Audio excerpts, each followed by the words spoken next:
So welcome everybody. My name's Katie Shern. I'm a researcher from Sheffield Hallam University, and I lead the consortium, which is the National Evaluation and Learning Partnership.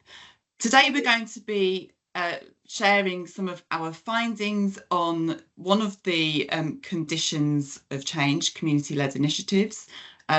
Specifically, we're going to be getting into the what actually really needs to come together to enable those community-led initiatives to become established in place. So that's what we're going to be focusing on. And in order to do that, we've brought together a really brilliant team of our researchers from National Evaluation and Learning Partnership, and also a co-host from Bradford. So I'm just going to ask them to unmute and wave at you now, just so that you know who's coming. We've got Simon Armour. So Simon, if you can just unmute and say hi. Yeah. So I'm part of the NELP team, particularly working on the configurational comparative analysis element of the work. Brilliant. Hi, Simon. We've got Malvika Murali. Hello, everybody. I'm Malvika, and I'm also part of the NELP consortium, and I mainly work with the evaluation and learning bit of the work. Fabulous. And then we've got Jan Burkhardt from Bradford.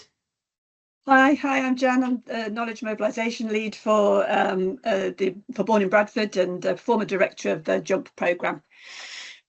Fabulous. And then finally we've got Emma, who is our support and couldn't be doing without. Emma. Hi everyone, nice to see you all again. Great. So if we go to the slides, Simon, I'll just take us through what we can expect today. Hey, can you see that now? I can see that fine. I think Emma's nodding, so we'll assume it's okay. So, right.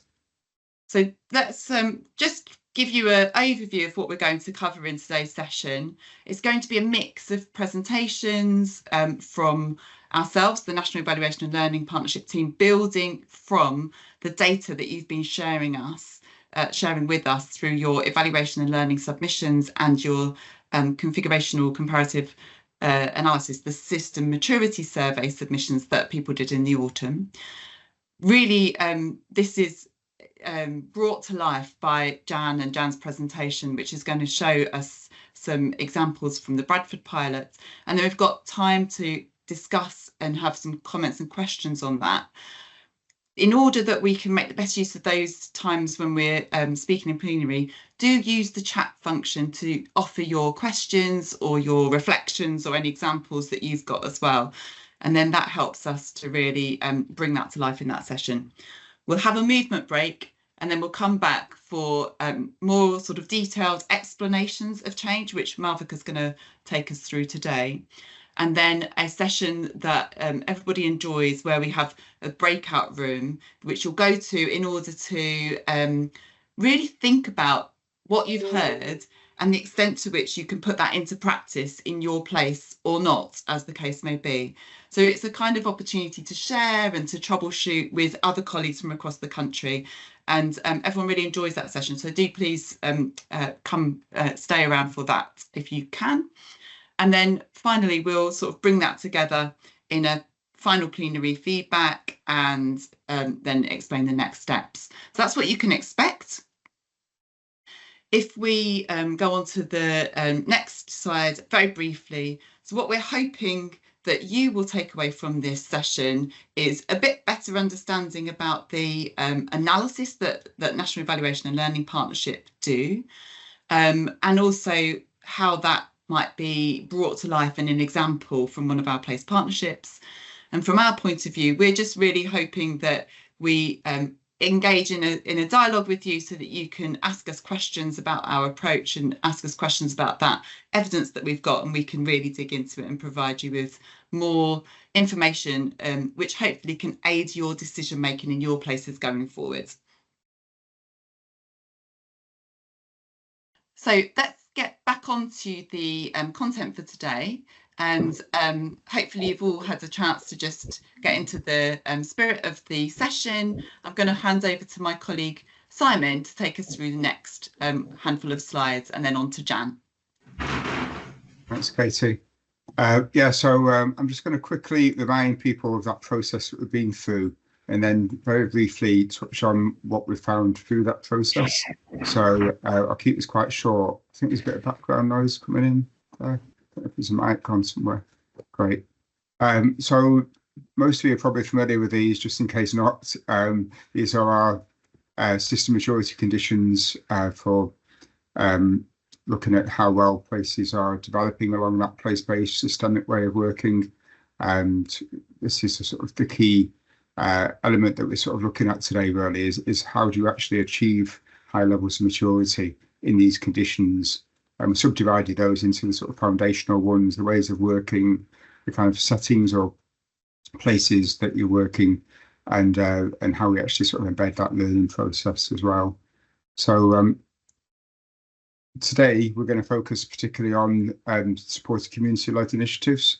And so here's just a quick reminder. I'm sure you're all familiar with this anyway, don't need much explanation, but this is basically what we describe this as looking like when it is fully embedded in a place. So this is what places are kind of moving towards, where communities regularly working together to develop and deliver activities for physical activity, and that is supported by that systemic action by local authority agencies and partners to enable that to happen where needed. So local people, community-led initiatives for physical activity are kind of sort of building that confidence, the connections in communities, building that overall capacity, I guess, in communities to be able to do this independently of the agencies that are there. So it's very much about sort of how are partners kind of working with communities in ways that actually support them to do what they want to do, rather than sort of dictating and controlling what's done within those communities. And this relates to the overall theory of change. I'm not going to go through this in detail. Most of you will have seen this before, but basically in the configurational comparative analysis, we're thinking particularly about sort of 3 levels really, which I'll touch on the next slide, a couple of slides time as well. But basically the context that you're working in, they're all different. And we need to recognise that that has an impact on progress, different starting points, different demographics and so on. And then there's different resources going into it, you know, not just from Sport England, but from the partners as well. And then there's those system maturity conditions.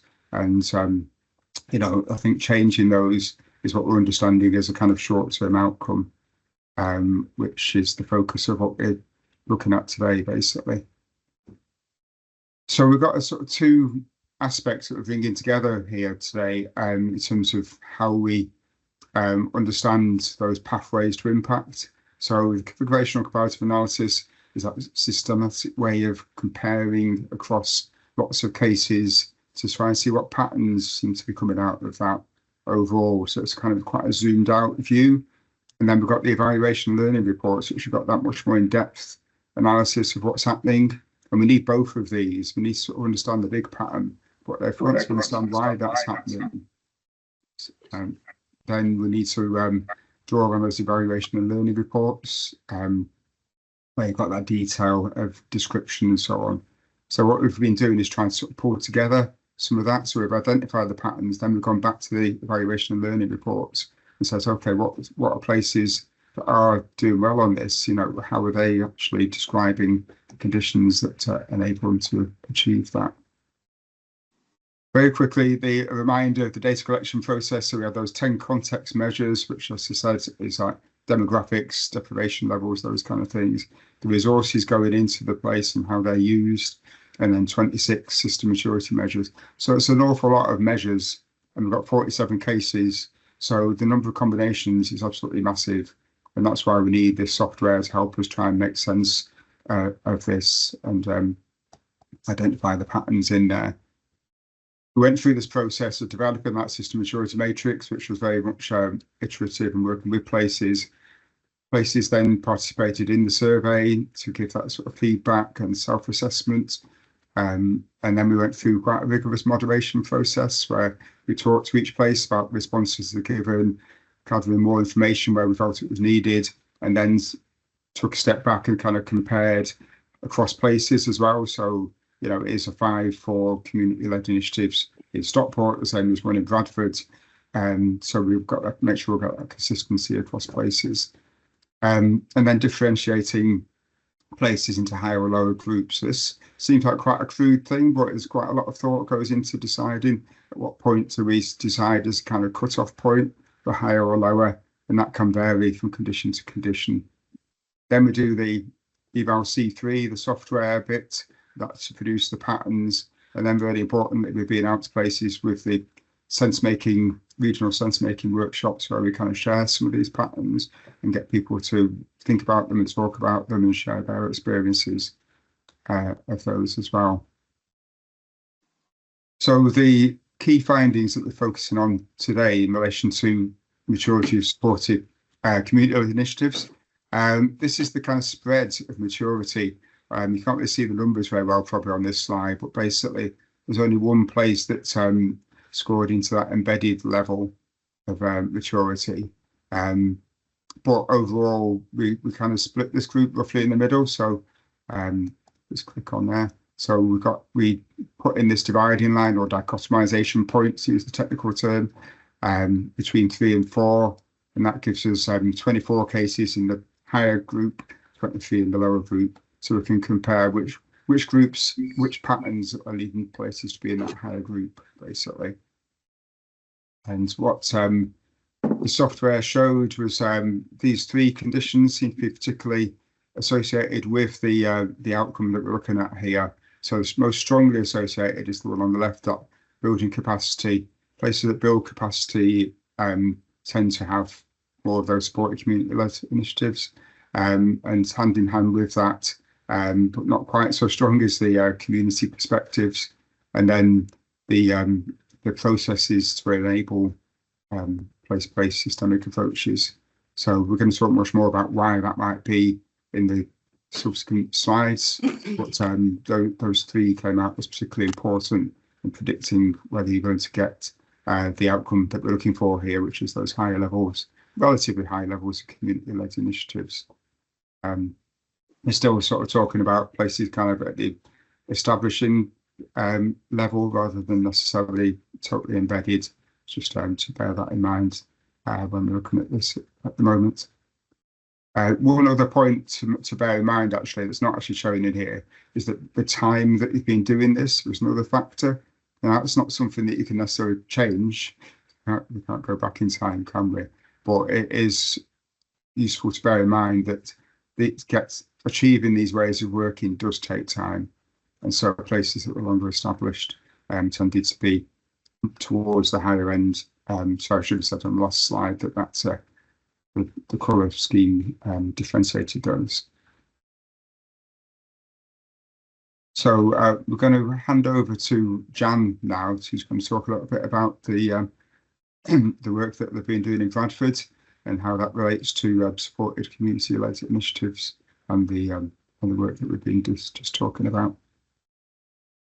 Thanks, Simon. It's really appreciated. So I'm Jan Burkhardt. I have led the JUMP programme, which is the Bradford-based former local delivery pilot over a 5-year period, and I now have a role about sharing learning. So it's great to be on the call today, and that's really useful. If you just go to the next slide, Simon. JUMP, very briefly, just to give you an overview, was focused specifically on making a step change in physical activity in children aged 5 to 14 and their families, focused on a multi-ethnic, socioeconomically deprived part of Bradford. We were also a test and learn programme with quite a major research element, and which showed significant impact. Might just stop sharing the slides for 1 second, Simon, because we're going to just share a film, and then we'll come back to the next slide after that, which will be the 3rd slide. So I just wanted to start really just with a reflection that I hadn't really thought about as much until I was asked to do this, which is that our JUMP core team involved 3 community engagement managers that had a role that was really about making the project happen in every single way. So they were involved in project management, commissioning, facilitating, and community engagement. And actually, we recruited all of them, looking back on it, through a process that allowed us to really reach people with lived experience and with real experience of community development. And one of the ways we did that was we didn't make a sports or physical activity background an essential criteria on the job description. We were looking for skills around community development and project management. And so, for example, Sonia Fayaz in our team is a South Asian woman who grew up in Bradford. She had never ever been encouraged to do sports or physical activity. She had an incredible understanding of her community, and I'll talk about some of her work as we go on. Cami Sadiq also, and Sonia and Caroline, all basically from the community. And I think that really was one of the powerful things that allowed us to have great reach into our community and great understanding to build on.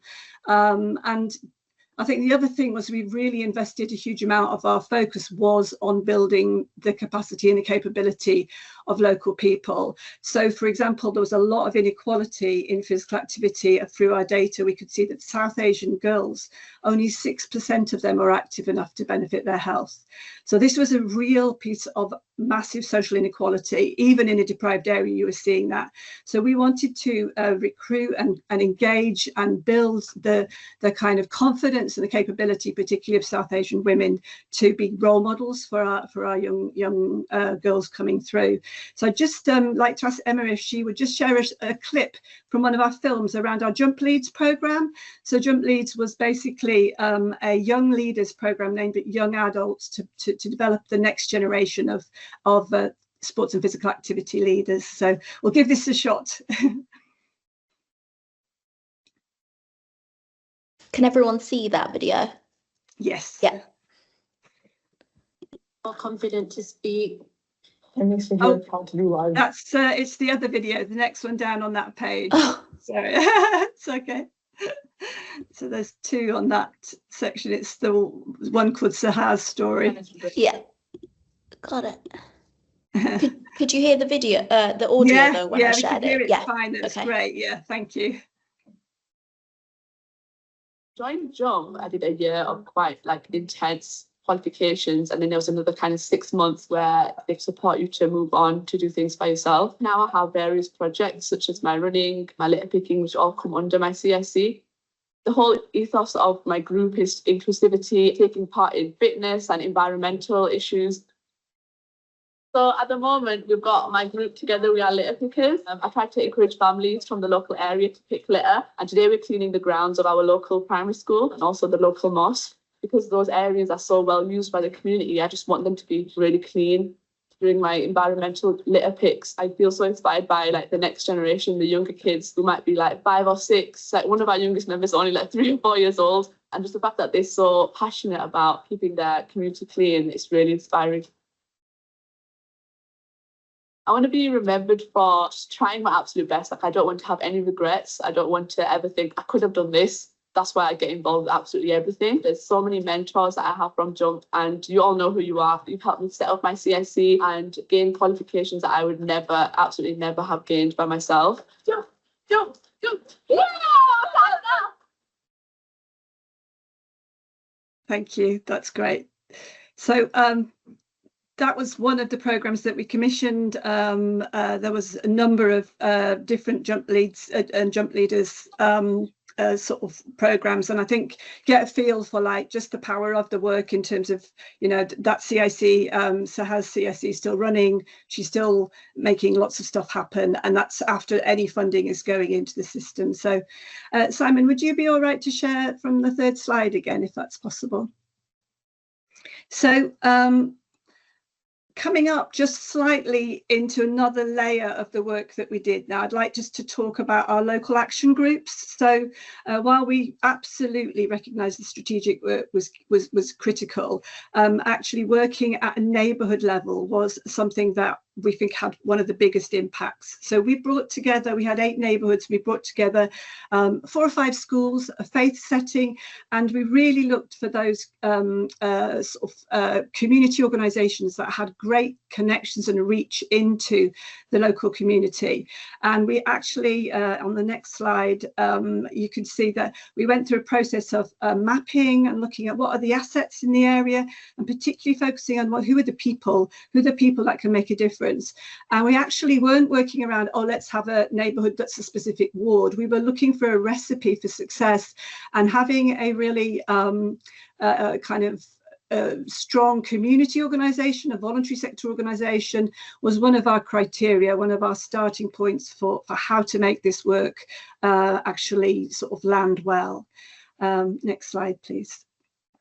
And so we brought together about 20 partners in that local area. They were all, whether they were local authority or not, they all had a really good understanding of their local area. And we went through a process of co-design of a local action plan that was then delivered over the next several years.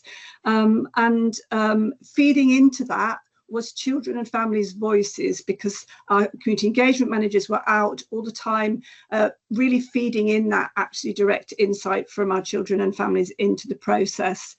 So through that co-design process, that local action plan that was delivered, and that group held funding at that local level so that they could be directly involved in deciding what they wanted to do with the resource that they had.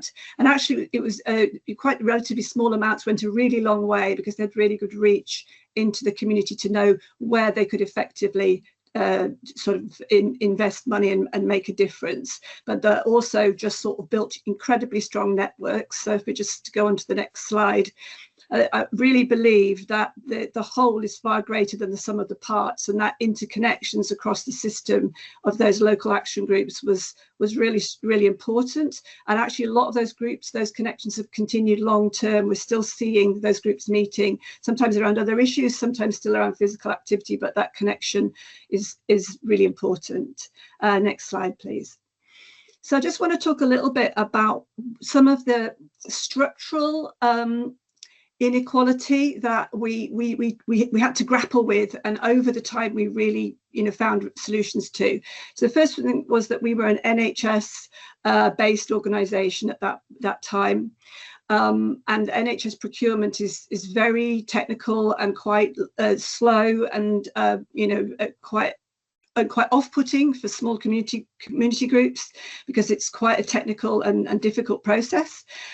So we looked at what we could do, what solutions we could find, and because we were part of a consortium called Active Bradford, we actually discovered that we could get a waiver from the NHS commissioning, and actually commission through a much more agile, simpler process. We used our active partnership. We worked with Yorkshire Sport, and there are people from Yorkshire Sport on the call today, so they'll know that it's a very simple process relatively, and that allowed us to actually make it much more accessible to small community groups. So when we went out to tender, we could make that more accessible. We also did lots of relationship building and ran sessions to help people to build their confidence, to understand what whole systems physical activity was and what we wanted to sort of enable, so that they then, when they were putting in bids, actually were successful. And I think the other thing to say about our procurement was that one of our key requirements across our work was that whoever was, what organisations wanted to bid, we were looking for long-standing track records of engaging the local community, and we were also looking for them to show evidence of a long-term commitment to that place and to that community. And that really embedded very strongly that community-led approach. Next slide, please. So our jump connectors, I think, are one of the key interventions that I feel like really kind of was absolutely the heart of a community-led approach. So these were delivered through the voluntary sector, who through that tendering process were successful they were very well placed basically to be successful for this work. We then recruited these part-time jump connectors who their role was to build the sort of skills and the confidence and the motivation of families to be active, but in really simple, low cost, no cost ways that were like just like encouraging them to use their green space or to play out with their children. And it was all about that behavior change approach. So it really wasn't as much about running sessions, but it was about actually how do we encourage and enable families to be active independently for themselves and make the most of what's on offer in their community.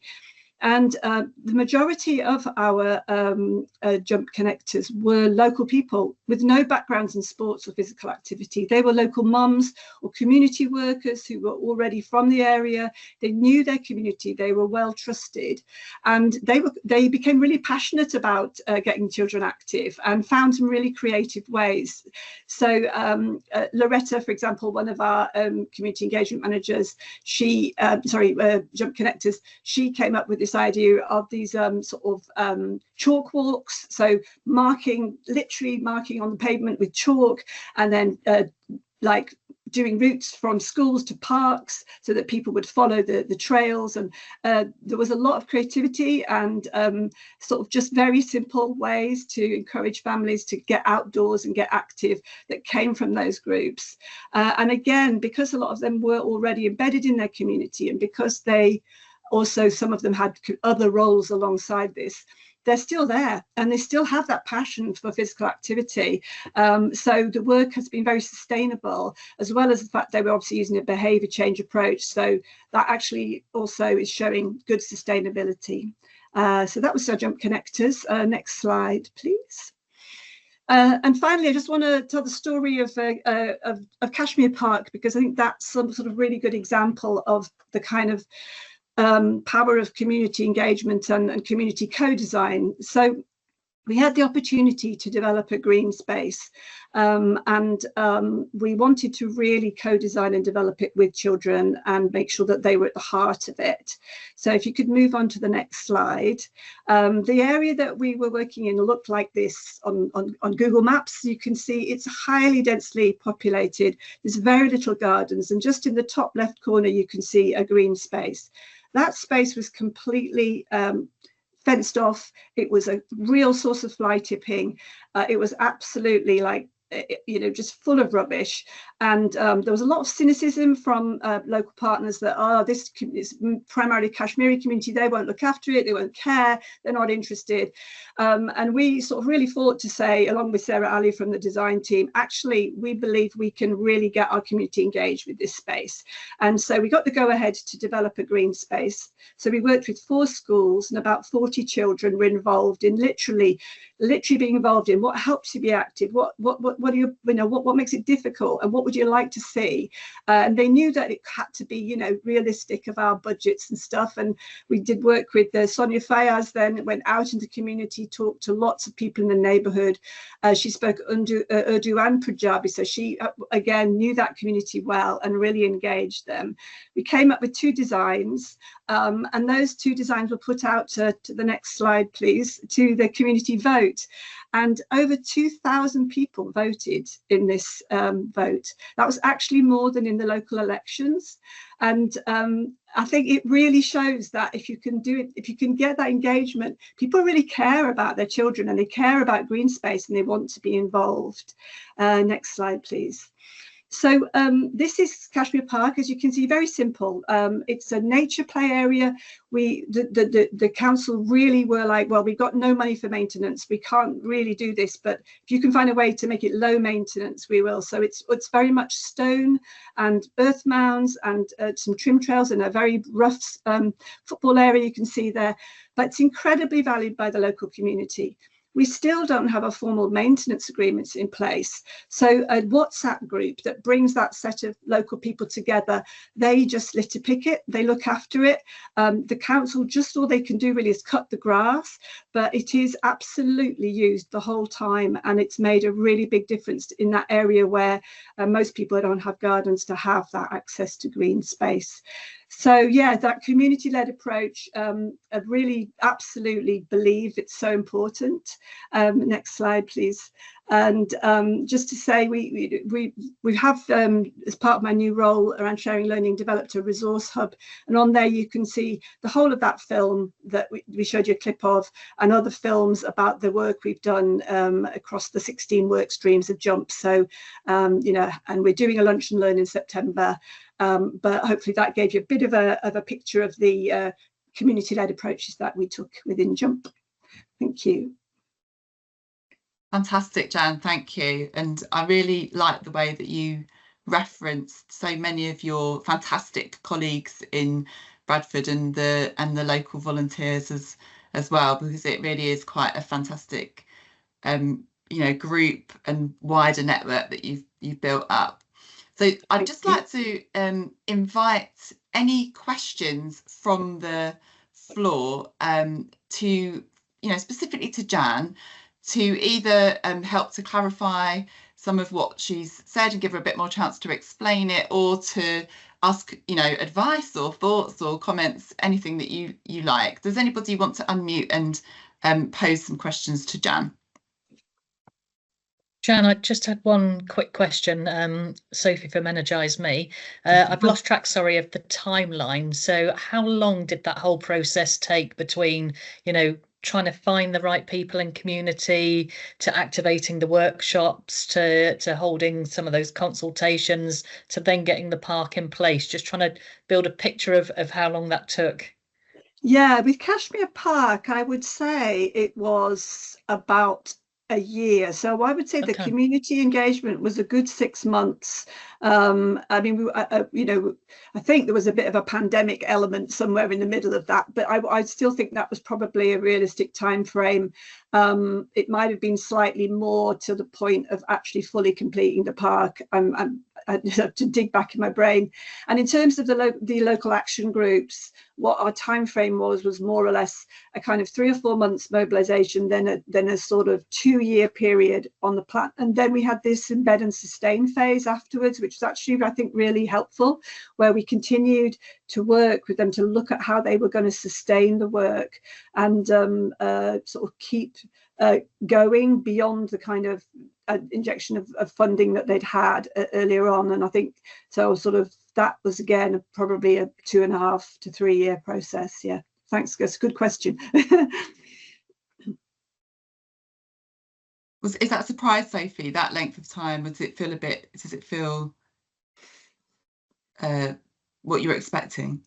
Yeah, I mean, it's probably what I was expecting. I guess we're all treading that tightrope between the community wanting to see things happen and knowing how long it takes for some of those things to happen and happen right. So yeah, it's just trying to understand how long that journey was, and just, I guess, reality checking as we're starting to get going for some of our place work. So that was really interesting. Thanks, Jen. Yeah, and I think perhaps projecting that timeline forward so that people, you know, there's an expectation of that, and having that phase of embedding is quite useful, sort of, not to say it will stick to that precise timeline, but it just helps people to visualize. It gives an indication, doesn't it? Yeah. That's great. Thank you. Yeah, and you can't always you know, promise anything, but we have been working on a pump track, a cycle track in another of our areas that was supposed to take that kind of time frame, and it's actually being built now, and that's 5 years later because we hit all sorts of local problems with antisocial behaviour, and also problems with you know, sort of the ground when we dug into it. Green space development, I genuinely believe I think putting green space at the heart of the community work is very powerful, because people do really care about it. It really motivates, and actually it motivated our organisations as well. It was a point of kind of everybody cared about having a quality, really accessible green space near them. But it is one of those ones where you can have all sorts of interesting, unexpected things found in the ground. As asbestos was one of them. Yeah, don't let it put you off. Jan, I'll take some questions from Corey and Rachel, but I might ask you to, after we've had those questions, to also think about. Hello, you still all right to talk for a minute? Yes, of course. Hang on, I just thought of something different when I put the phone. Sarah. we'll have, I might ask you to go into some of the things that haven't worked and how you get over and how you keep going and how you get over some of those problems, because I think that's often where people are, and it's great to see the inspirational stories, but it's also really useful to hear how to get through the things that aren't working so well. So let's have Corey and Rachel, and then, but I'll just queuing you up that I might ask you to go into that in a bit more detail in a minute. Sure. Corey. Hello, thank you. That was really good to hear, Jan. So my question was just about how any of that local change fed upwards into any further change possibly throughout the system, if there was, or if you had any impact around that, because I'm very conscious that we do such good work on the ground. We might do a lot of work within system change, but whether they speak or not to each other is a different thing. So was there any evidence around impact of that, or was it kind of, was that not something that was measured? Well, it's a really good question, and that's one that I think we're all still grappling with. We worked on a piece of strategic work where we co-designed a strategy, a whole system physical activity strategy with about 100 partners at that strategy level, working very closely with the public health team. Actually, they were like one of the key drivers, and there was a really good awareness that there was this exciting work going on at a neighbourhood level, but didn't feel necessarily too connected. But what I would say is, having done the work and people seeing how well it's worked and the success of it, that has kind of really built energy, I think, more broadly across the system to say, actually, yes, this is really worthwhile because we can see. And I think we had to sell the hyperlocal work. There was a real resistance at our strategic level. And some of that was political, because we were not in the council, we were a separate, we were sat within the hospital trust at the time, but also Active Bradford is a charitable trust set up separately. So we had more freedom to act, which was partly why we wanted to be where we were. The problem that our council partners were having were like, oh, well, if we do something, if we invest heavily in one small area, our councillors in other areas will be upset, and will cause political problems for us. So actually, I think what we have done is really sold that hyperlocal working, systems working at a hyperlocal as well as at a strategic level. Connecting the two through, I'm still like scratch my head what kind of connectivity is. I haven't got any particular answers to that, except that I feel like top down and bottom up kind of seem to organically work, but I just feel like there would be potentially better ways to connect up. Any thoughts on that are really welcome. Yeah, I actually, this is something that I've been looking at in the the evaluation and learning submissions, and what we do see often is when there is really good examples of genuine investment in community-led initiatives, and the teams are able to really demonstrate that and show that as an example, an exemplar, it shows the art of the possible. And rather, you don't necessarily get strategic change, okay, this is how we're going to do everything, but what you get is you get aligned departments in the council or other agencies then think, how can we do that as well? So they use their budgets to do similar things, and it sort of spreads sideways. That's what we've seen from the process, the evaluation and learning submissions. So as an example, this might have been led by the NHS group that Jan's talking about there, but then the environments part of the council look in and go, actually, well, we want to do a bit more of that. How have they done it, and can we build on that? So it's not necessarily a big strategic change, but there's a spreading of trust that way of working can happen across that kind of middle layer. And that's what we're seeing at the moment, Corey. And bear in mind, everyone's on a journey to embeddedness. So I would say you can go up, but you can also go sort of up and along to try to get an influence there as one way of doing that. And there's a handful of places where it's starting to build a bit of a critical mass around that approach because of that. But again, it's not necessarily led by the place partnership from a physical activity point of view. It's more about a spreading of how do we really do good community-led work. I think, sorry, just one other thing on that I think has worked is almost on an individual level, taking out some of our senior leaders to really meet those people like Sahar and people like Sonia and go and see the work on the ground and sort of really for them to actually experience it. I think that did have an influence. And so, for example, physical activity went from being not really on the radar to being a key strategy for Bradford to being now part of the 12 strategic development partnership groups that are recognised and meet regularly. That I think some of the individual almost just finding ways to get those senior leaders out to actually see the power of the work on the ground, that I think is probably one of ones I'd say was successful. Right. So let's have Rachel question. Welcome, Rachel. Hi. Yeah. I don't really know if I know what my question is, but I'll just propose it. So, I'm from youth and community background, but I very recently just moved into a new area. So I've just moved from Blackburn, where I was based up at Shadsworth, into Burnley. My role is community development manager. But what we've got in Burnley is they've just gone through a phase with TAF and embedded outdoor town vision across the borough. So it's a borough-wide thing. And we've got lots of partners and lots of people and councillors and all sorts of departments have worked really hard over the past few years to kind of galvanise this kind of movement, if you will. But me coming in from the outside looking in now, I'm looking at these communities and going, where are they still feeding into this? And one of the issues that for me, it's not an issue, it's what I want to do is connect that and build that back in, if you will, because I always feel like the movement's happened with all these people with the money and but they're potentially going to lose them at the bottom end of that. Do you know what I mean? And it's like, how would you suggest we sustain but also keep the momentum and the vision alive, I suppose is my question.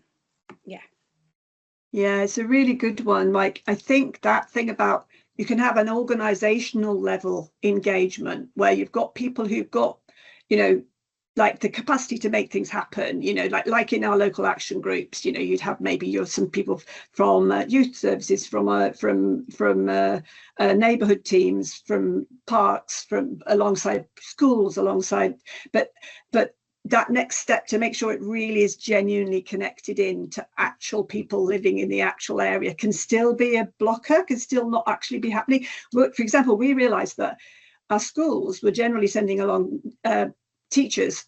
Almost all the teachers were driving in from leafy suburbs to teach in deprived inner city Bradford.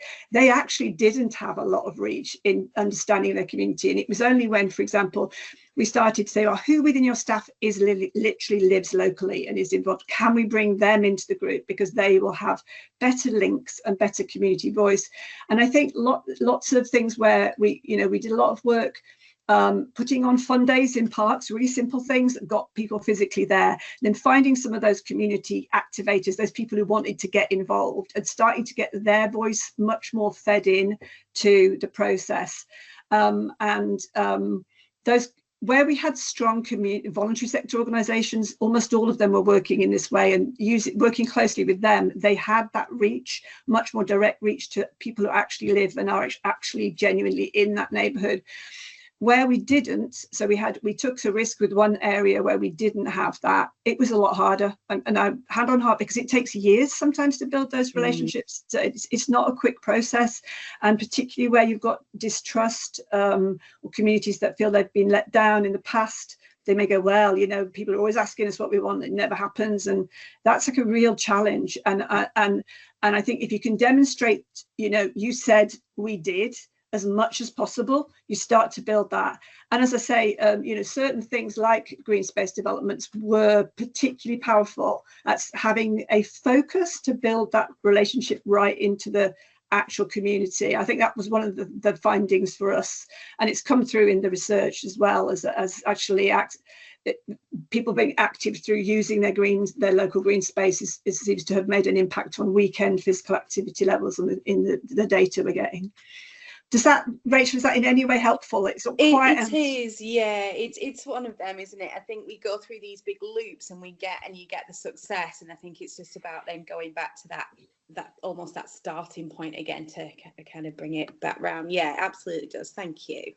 Thanks. I think, Rachel, you're hitting on something though that is you know, when we talk about the difference between sort of emerging and establishing and then embedded, it's like how do you go from successful projects and programs to this being the way of working, and then that kind of influencing loop being just how we do things, and like and that community voice being really strong in a lot of influence.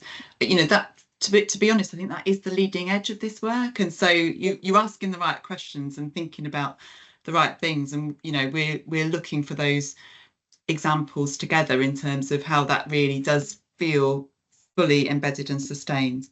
So I'm just going to give Jan 5 minutes to potentially talk us through some of the things that are, you know, have been challenging, and what you know, what some of the pitfalls or things to sort of be aware of, and then if you've managed to find ways around those things, then you know, any sort of tips there. Is that okay, Jan? Sorry to put you on the spot. Yeah, of course. Yeah. I wanted to talk actually about one example, which was that we wanted to develop a cycle hub in Peel Park, which is one of the biggest parks in our area. Very, very disadvantaged, sort of socioeconomically disadvantaged area, but really big park with lots of potential, very underused. So the council had a relationship with British Cycling already. They had a kind of a long-term thing, and there was a lot of energy. Oh, British Cycling, they're the people to do this. So we ended up going out to tender. British Cycling won the tender, and the kind of starting point felt very far from this community engagement stuff and this community-led approach. But I think there was an openness in British Cycling to think we need to work differently. So there was sort of a bit of a mix, but it was very much more, let's parachute a coach in, let's deliver the cycling. That's how we do things. So we managed to work with them to link them up with a Hop On, which was a very new cycling program led by Fawzia Shaheen, who was a local South Asian woman who had been lucky to be involved in some cycling work and was really passionate about it. And she ended up doing a lot of the delivery, and she had been written into the tender, but the way that she was written into their bid, but in their bid, it was very broad. We're working in partnership with Hop On. And then partway through, she started to get really she got in touch and said, I'm really unhappy about the situation, because basically British Cycling are holding all the money.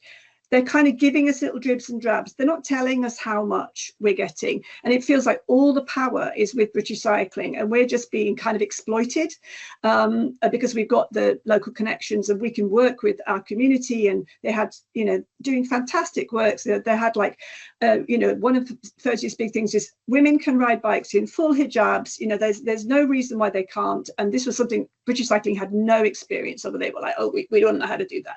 So they were getting literally hundreds of families coming in and women learning to cycling who'd never cycled in their lives.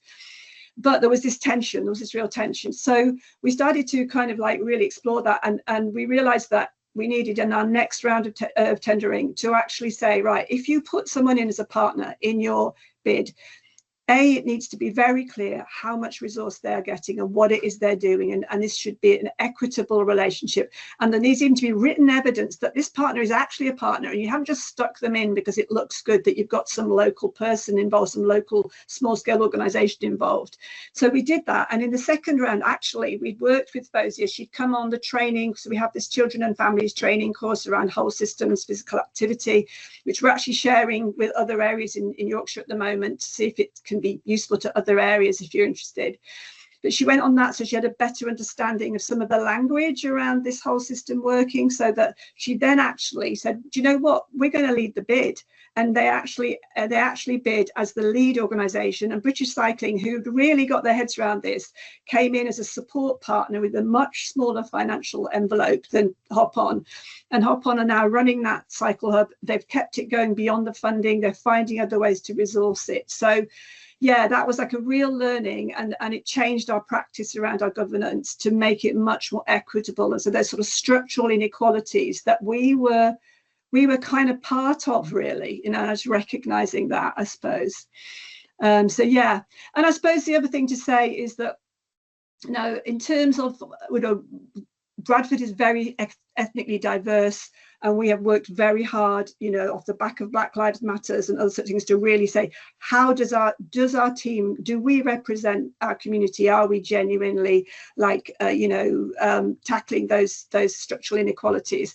And I think it would be fair to say that we are, you know, on that journey, and we have a very ethnically diverse team. But when you get to the senior leadership, it's still very much a white middle class professional set of people, including myself, as I sit here saying that, who are in the end at that sort of senior leadership. And I think that's always a challenge, and it's one I know Sport England are looking at. How do we really represent our communities when we want to talk about tackling inequalities? What can we do to work towards that situation where we really are reflective of our communities? So yeah.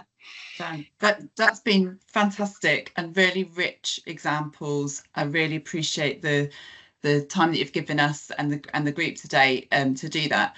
What I'll do now is we'll have a 5-minute movement break, and then we'll come back. And I think the things that you've just shared there is going to tee up Malvika really nicely for some of the wider findings that we've had from the evaluation that are coming through. So let's all take that 5 minutes to move. Simon, can you put the slide on that gives the stretches that you can all do, or perhaps go and get a cup of tea? And we'll come back at 6 minutes past 11, and we'll go into some more findings from the research. But we'll also have that time to really go into your breakouts to discuss this with your colleagues from across the country. So yeah, take the cameras off, move away from the desk, have a stretch, and we'll see you at 6 minutes past 11. We're going to now hear from Malvika, who has been deep in reading and thinking and pulling out examples and explanations of change. So this will be for the next let me get the timings right, about 15 minutes or so. And again, I really encourage you to, when you're listening to Malvika, it's obviously it's great to hear what other people have done and experienced, but to make the most of this so that when you come away from this session, you've got some kind of ideas about what to do next. Do think about it actively. Like, is this something I can do in my place? Is this something I am doing in my place and I can feel more confident? Is there something else that I might need to consider, and how can I do that? So when you listen to Malvika, obviously listen to what she's saying, but really have that active listening in place so that we can get as much out of the session as possible. Malvika, over to you. Thank you, Katie.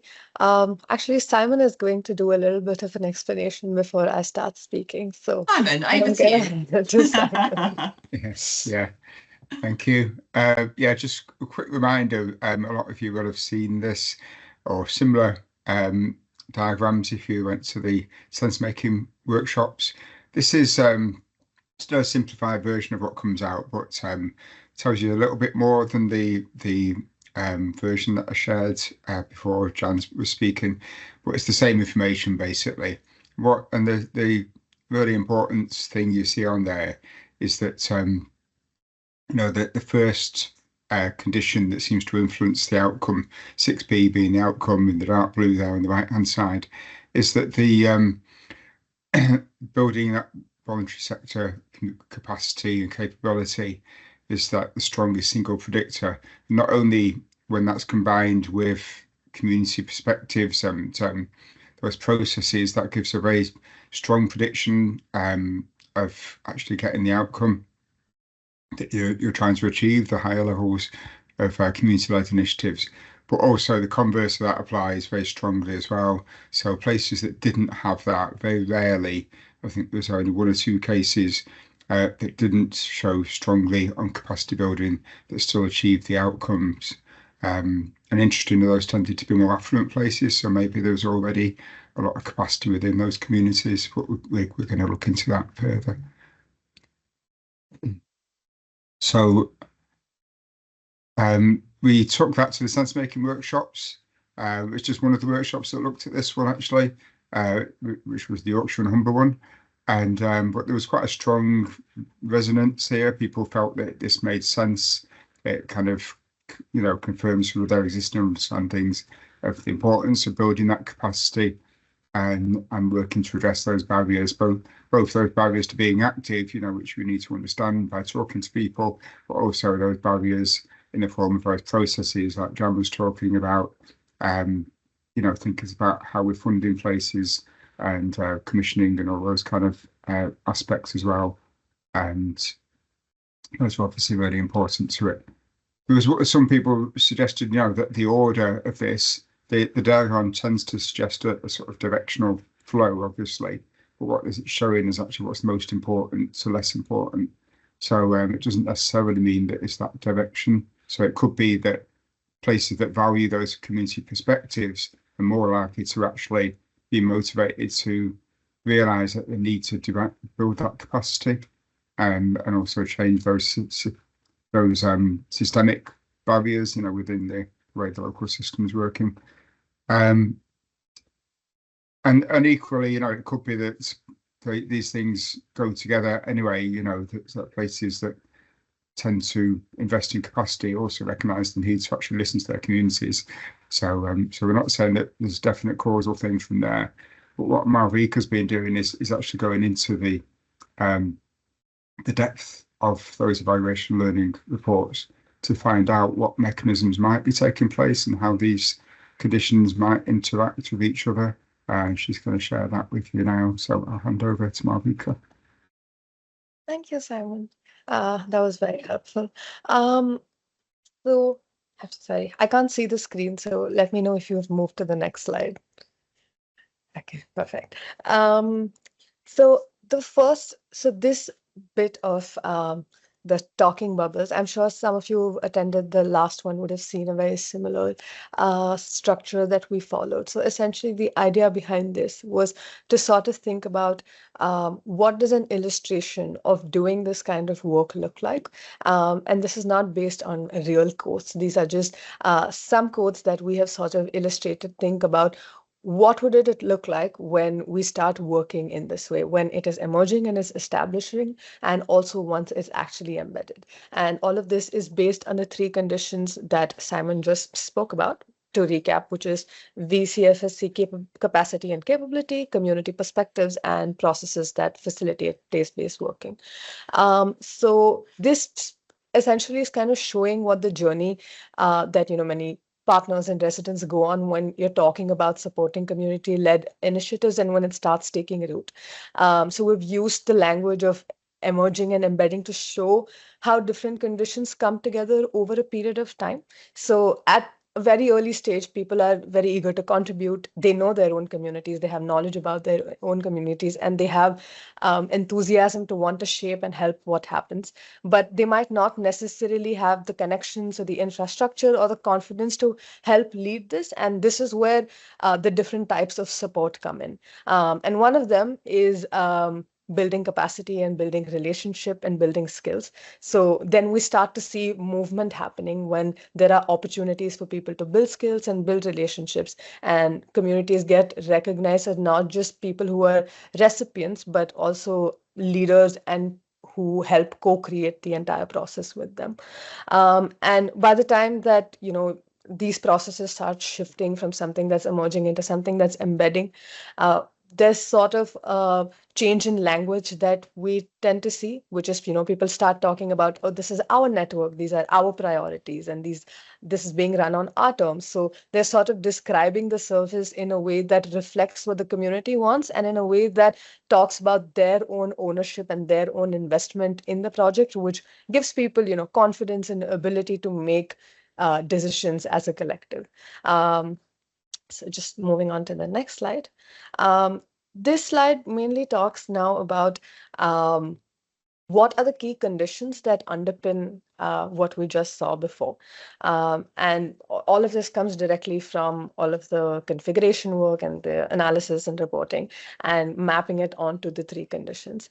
And what Simon had mentioned earlier about Some of the conditions did come out strongly and some of them did come out less strongly, but these were the main conditions that were in support of community-led initiatives. So the first is community. I think one thing that I would like to say before I get into it is they are all in a cyclical loop with each other. None of them exist in vacuum, and even the conditions themselves are interlinked in the sense that if community perspectives were to come into action, they still need capacity and capability to even feel confident to bring community perspective into action. And even if capacity and capability is possible, there needs to be structure in place.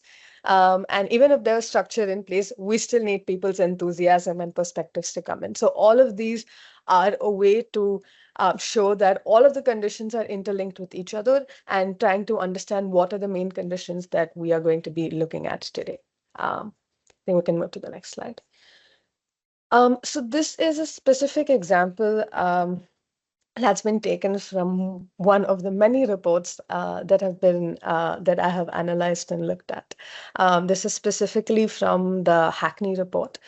So we just created like an if then because statement just to help. And I know many of you are very familiar with the structure of understanding, the work and the impact of work. So I think it'll be useful for us to use this framing. So in the example of Hackney, what we were looking at was that when local authorities invest strategically in community organizations, like for example, in Hackney, what we saw was when they introduced a tiered funding model, it went beyond just smaller grants or just funding for smaller projects. What they ended up doing was they offered a spending amount for the project delivery. But what they also did was they gave half the amount of that for organizational development. So they're helping groups invest in, their accounting software, their staff training, anti-racism training, their CRM systems. So the investment was not necessarily just financial for the project delivery, but it was also about supporting people, creating leadership and creating peer learning so that people feel that I can grow and I can lead this over a period of time, and I'm building the capacities and skills that will help me grow. And that organizational development is something that's a very integral part to helping people and collectives grow. And what we also saw was residents were very actively involved in shaping the activity through co-design activities. And something very interesting we saw was gateway offers. So gateway offers are essentially like an easy entry point for people to get into physical activity. I think especially like, when Jan had mentioned, for a lot of South Asian people and South Asian women and those marginalized, physical activity is not necessarily something that is a very integral part of their life and can also be very intimidating given, cultural and systemic reasons. So for them to be able to involve in, activities like this, if people were only framing it as sport and physical activity, it can be very intimidating. So it's sort of thinking about how can you integrate it into people's life in a way that's actually comforting and meaningful to them and also accessible to them. So some of the things we saw were like gardening sessions where there is physical activity involved in it, but might not necessarily be in a sporting way. But it's a very non-intimidating social way where people are already in these spaces doing work similar to that. And these are activities that people are already interested in prior. And there was family yoga that was done. There were dance sessions that were conducted. There was women cycling conducted. So there were a lot of different activities that were done as very safe entry points for people to enter. And I think the most important thing as part of this was all of these offers were rooted very much in local knowledge and in what people already had and were bringing in. And some of this work also contributed to embedding this into council and system infrastructure. Like, for example, with the Hackney work, this sort of learning shaped the way that the council's healthy wage strategy was done. And there were also other partnership groups that they helped, like there were some action groups that they helped with that helped them with communication and transport and facilities. So they were sort of creating this, like Katie was mentioning, like a ripple effect across the system. And might not necessarily be like a completely upward movement, but just a ripple effect of things are changing and working differently. So when we see that when all of this is set up as the conditions, then we come into communities are not just participating, but they are leading this work. And residents and organizations feel like, I'm able to design, I'm able to adapt, and I'm able to sustain physical activity and have opportunities that actually reflect what our needs and what our realities are. Some examples include there were some community partners that were able to develop their own leadership pathways. There were parents taking part in classes alongside their children. And then some funding for some dance groups was used to expand their regular offers for underrepresented groups. So these are not necessarily, isolated projects that are happening, but it's essentially becoming a way of the way that this work is being embedded into people's lives within the community. And coming back to, why is this all of, why is all of this working, is back to the three foundational things that we were talking about, which is you're building organizational and individual capacity, where you're enabling people and partners to run and grow their own activities with stability. And it's not just, short-term grants or fundings that are happening. And very importantly, you're centering communities' voice and their needs. So you're making something that's meaningful, accessible, and relevant to them, and also something that they can trust.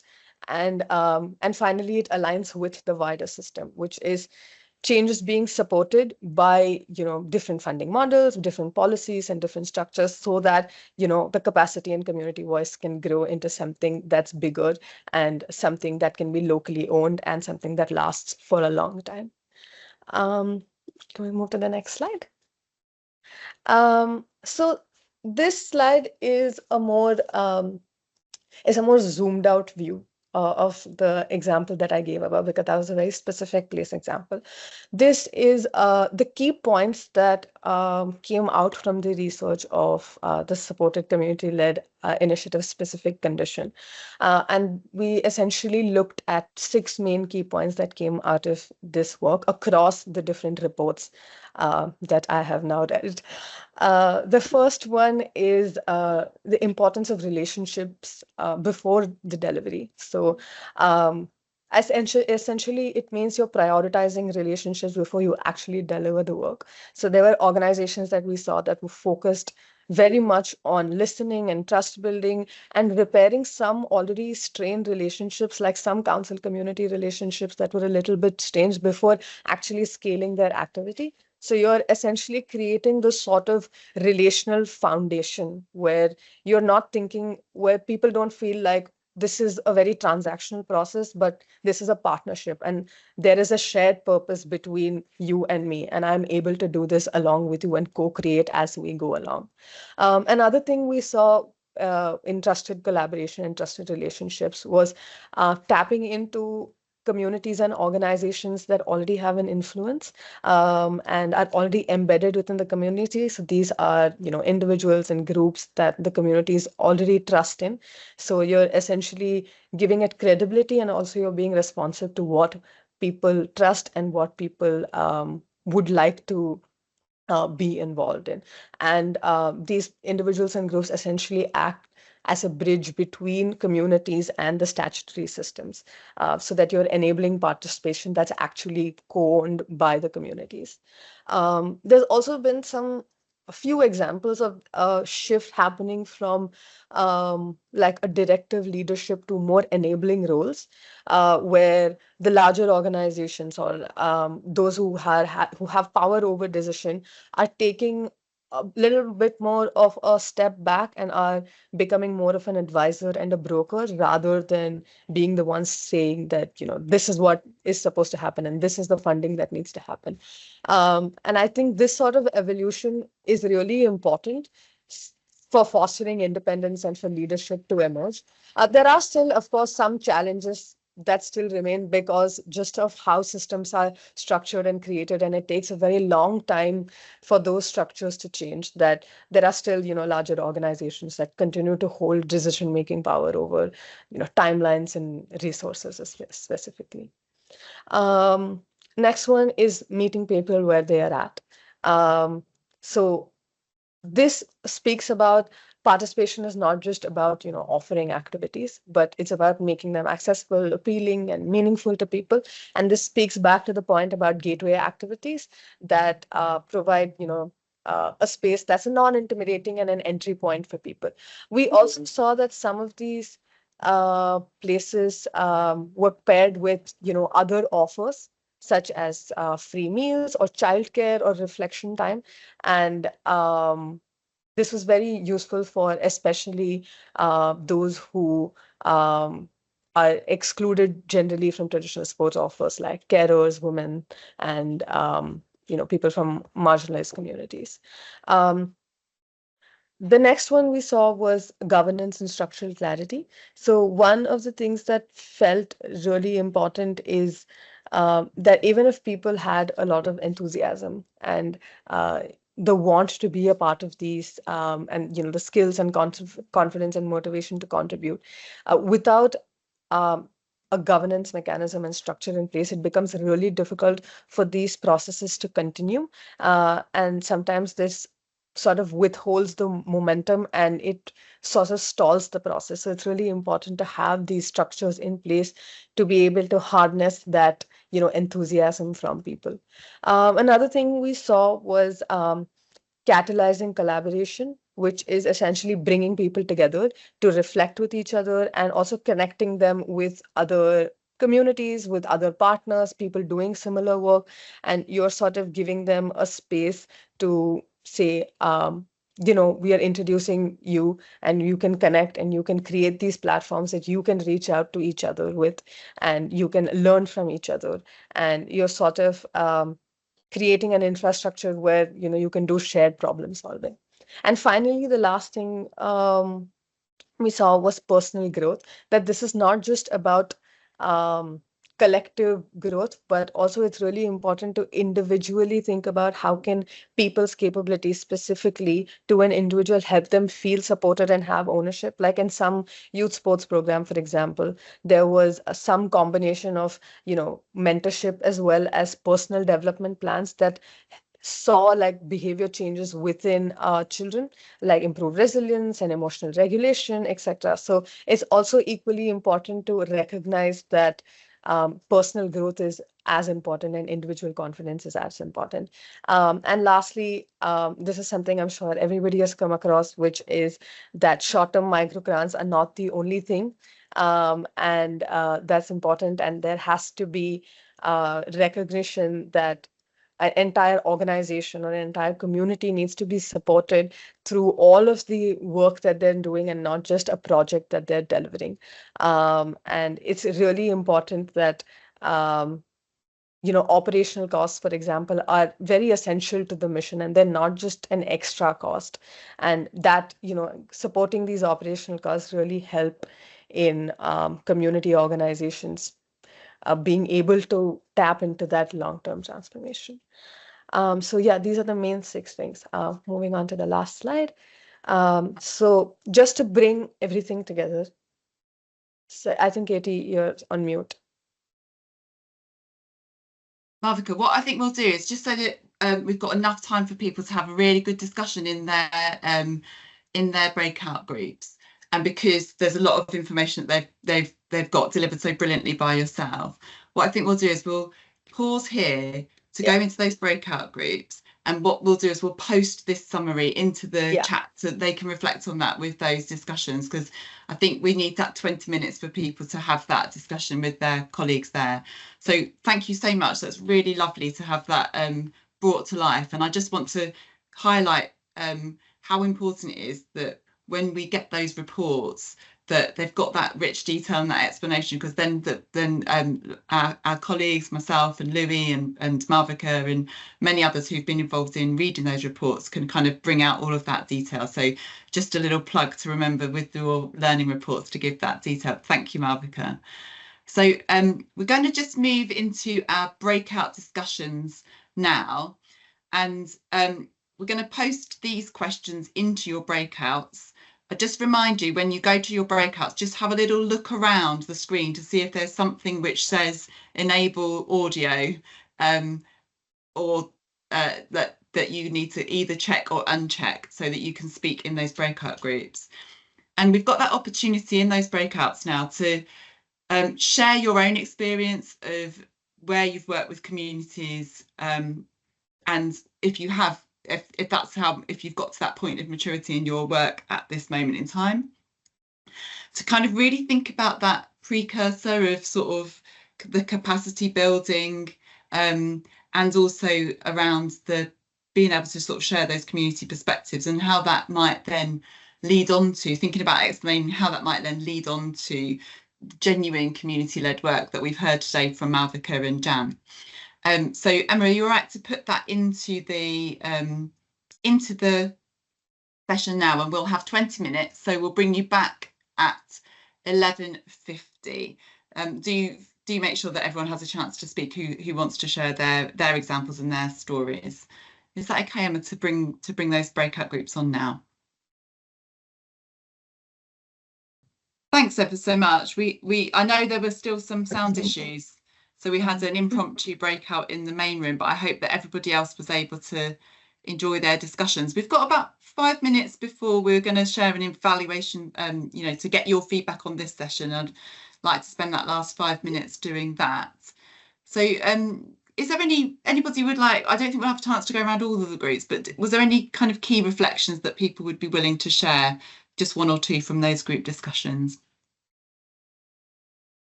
Oh, everyone's got shy. Did you talk about the topic, or did you talk about something else? Was it me setting everyone off on the holidays that that got you going?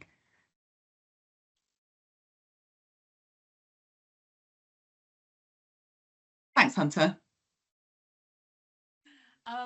We managed to share a few examples each, and there were some that were sort of pre-place expansion, because sort of none of us were like LDPs or anything, and so it was like really nice to also maybe like bring things across that we were just doing anyway, but that are now transitioning into the place work. So I shared an example about so the play zone funding from the Football Foundation. One of our local councils was really keen to kind of secure that funding to refurbish a basketball court, but actually they didn't have the capacity to do the consultation, so that's where we supported. And long story short, the community just didn't want the multi-sport play zone. They wanted a basketball court. They didn't want to attract sort of lots of organisations that were going to come in and deliver sessions. They wanted an open and accessible basketball court, nothing fancy. So obviously it meant that, like, I think for the strategic partners, there was this kind of, oh, like we've put all this effort, all this time into something, but obviously like we've been really trying, having like our understanding of like this isn't the end, like it's just a change of direction. Now we're obviously facilitating those conversations of like the local, there are providers that use the court, but they use it in an informal way with the youth that go there. So like working with them, seeing where there are other funding opportunities where we only need a smaller pot to just refurbish the court, hopefully it's just going to help to maintain that trust with the community that is like vital, because they have so much distrust currently. And Jackie shared a few examples as well, around like how there'd been sort of challenges and barriers, but like now luckily they're managing to get breakthroughs as well, so hopefully see where it goes. Yeah, I think that's the point you made there around that importance of, if you're asking opinions, being able to honour as much as you can what people have said, and if not, and there are examples though that we hear of where you can't do things. It's a bit similar to Jan's idea around, you know, you find asbestos, or, you know, that you can't actually do the things that you want to do but then that communication back, because people are reasonable, you know, to if they know what's going on, and you're treating them with that respect in order to kind of have that communication. So I think that's a really useful insight. Thanks everybody for continuing. Oh, Jan, would you like to just, yes.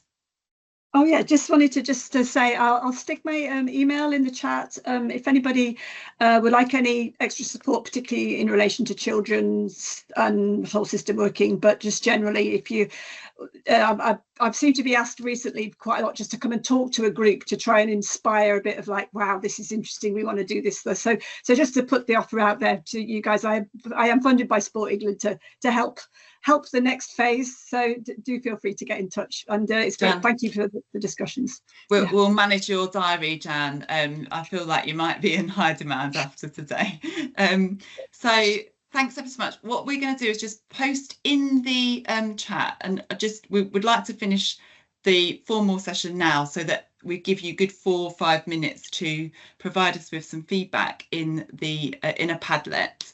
So Emma, thank you so much. Has just put into the chat a link to the Padlet. So if you can just stay with us this last 4 minutes to just quietly reflect on the session, and any other things that you need or you want from that session. And if you've got other resources to share with the wider group, then there's an opportunity to kind of post links or just to kind of flag that to us as well. So we'll close formally by just saying thanks ever so much for everyone's time and energy this morning. A massive, you know, shout out to Jan and the Bradford team for sharing their videos and stories and examples, which are inspiring, Jan, I would say, and also being honest about some of the things that have been perhaps more challenging, and we always appreciate that.